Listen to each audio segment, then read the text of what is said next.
ఓం నమ శివాయ. హరహర మహాదేవ. కార్తీక పురాణము 18వ అధ్యాయము 18వ రోజు పారాయణము. సత్కర్మానుష్ఠాన ఫల ప్రభావము. ఓ మునిచంద్ర, మీ దర్శనం వలన ధన్యుడనైతిని.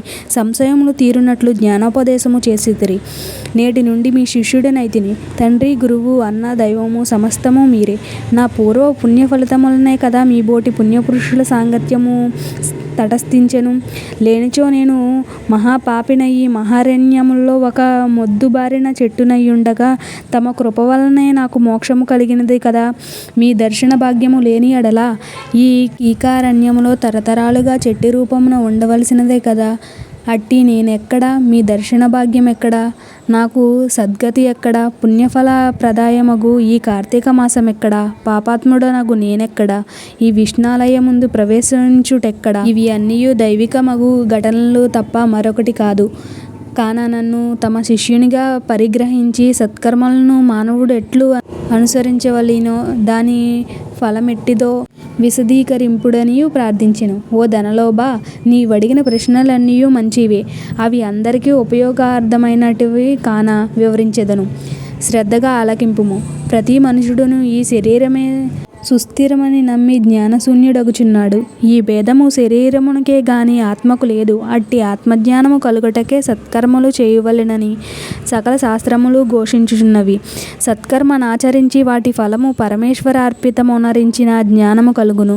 మానవుడే జాతివాడో ఎటువంటి కర్మలు ఆచరించవలెనో తెలుసుకొని అటువంటి ఆచరింపవలెను. బ్రాహ్మణుడు అరుణోదయ స్నానము చేయక సత్కర్మలను నాచరించినను వ్యర్థమగును. అటులనే కార్తీక మాసమందు సూర్యభగవానుడు తులారాశిలో ప్రవేశించుచుండగాను, వైశాఖ మాసములో సూర్యుడు మేషరాశిలో ప్రవేశించుచుండగాను, మాఘమాసములో సూర్యుడు మకర రాశి అందున్నగాను, అనగా నీ 3 మాసములందున్నను తప్పక నదిలో ప్రాతకాల స్నానము చేయవలెను. అటుల స్నానములు ఆచరించి దేవతార్చన చేసిన ఎడల తప్పక వైకుంఠ ప్రాప్తి కలుగును. సూర్యచంద్ర గ్రహణ సమయములందు తదితర పుణ్యదినములయందు స్నానము చేయవచ్చును.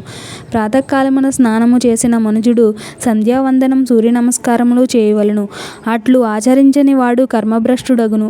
కార్తీక మాసమందు అరుణోదయ స్నానం ఆచరించిన వారి చతుర్విధ పురుషార్థములు సిద్ధించును. కార్తీక మాసముతో సమానమైన మాసము, వేదములతో సరితూగు శాస్త్రము, గంగా గోదావరి నదులకు సమాన తీర్థములు, బ్రాహ్మణులకు సమానమైనవి, జాతియు భార్యతో సరితూగుతూ సుఖమును, ధర్మముతో సమానమైన మిత్రుడును, శ్రీహరితో సమానమైన దేవుడును లేడని తెలుసుకొనుడు. కార్తీక మాసమందు విద్యుక్త ధర్మముగా స్నానాదులు ఆచరించిన వారు 1,000,000 యాగాలు చేసిన ఫలమును పొంది వైకుంఠమునకు పోదురు అని అంగీరసుడు చెప్పగా విని మరల ధనలోభుడు ఇటులా ప్రశ్నించెను.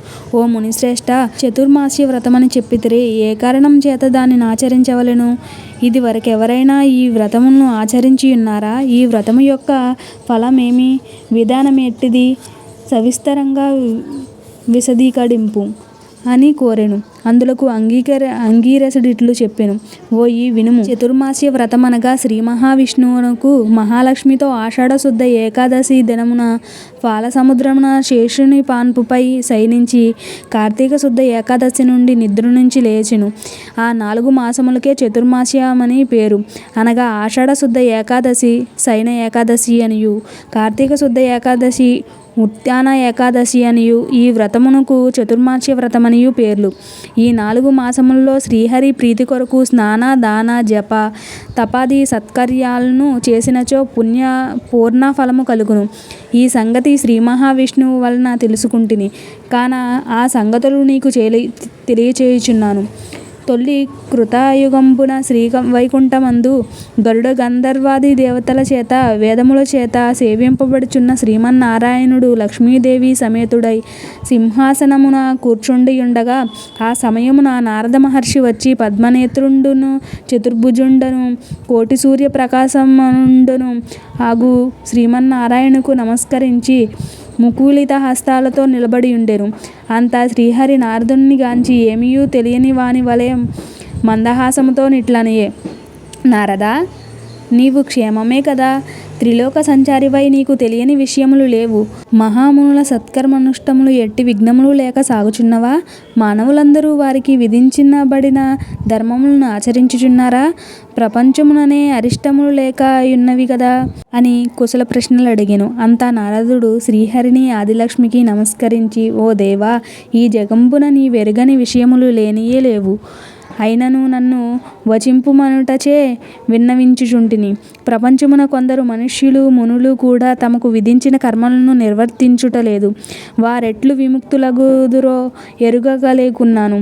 కొందరు భుజించకూడదని పదార్థములు భుజించుచున్నారు.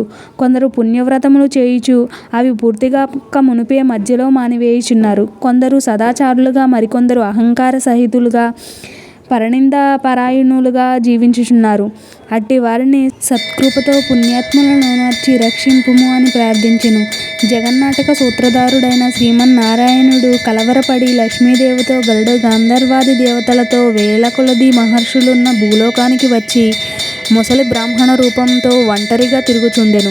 ప్రపంచమంతయు తన దయవల లోకమున వీక్షించి రక్షించుచున్న దామోదరుడు ప్రాణుల భక్తి శ్రద్ధలను పరీక్షించుచుండెను. పుణ్యక్షేత్రాలు, పుణ్యనదులు, పుణ్యాశ్రమములు తిరుగుచుండెను.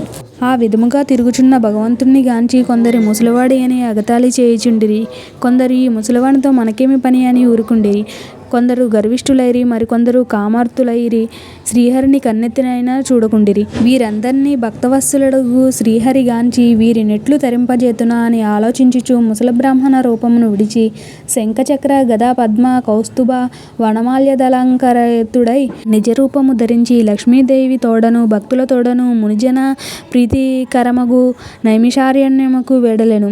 ఆ వనమందు తపస్సు చేయుకొనుచున్న మునిపుంగవులను స్వయముగా తమ ఆశ్రమముల కరుదెంచిన సచ్చిదానంద స్వరూపుడగు శ్రీమన్నారాయణ్ణు దర్శించి భక్తి శ్రద్ధలతో ప్రణమిల్లి అంజలి ఘటించి ఆదిదైవములగు శ్రీమన్నారాయణుని ఇలా స్తోత్రము గావించిరి. శాంతాకారం భుజగశయనం పద్మనాభం సురేశం విశ్వాకారం గగన సదృశం మేఘవర్ణం శుభాంగం లక్ష్మీకాంతం కమలనయనం యోగిరుద్యానగమ్యం వందే విష్ణుం భవభయహరం సర్వలోకైకనాథం లక్ష్మీక్షీర సముద్ర రాజతనయం శ్రీరంగధామేశ్వరిం దాసీభూత సమస్త దేవవనితం లోకైక దీపాంకురం శ్రీమన్మంద కటాక్ష లబ్ధ విభవ బ్రహ్మేంద్ర గంగాధరం త్వాం త్రైలోక్య కుటుంబినిం సరసిజం వందే ముకుంద ప్రియం. ఇట్లు స్కాందపురాణ అంతర్గత వశిష్ఠ ప్రోక్త కార్తీక మహత్యమందలి అష్టాదశాధ్యాయము 18వ రోజు పారాయణము సమాప్తము. ఓం నమః శివాయ. హర హర మహాదేవ. వీడియో నచ్చితే లైక్ చేయండి, షేర్ చేయండి, సబ్స్క్రైబ్ చేయండి. మీరు లైక్ చేసి కామెంట్ చేయడం వల్ల మన వీడియోస్ ఇంకా ఎక్కువ మందికి రీచ్ అవుతాయి. Please guys, like, comment, subscribe, support our devotional channel.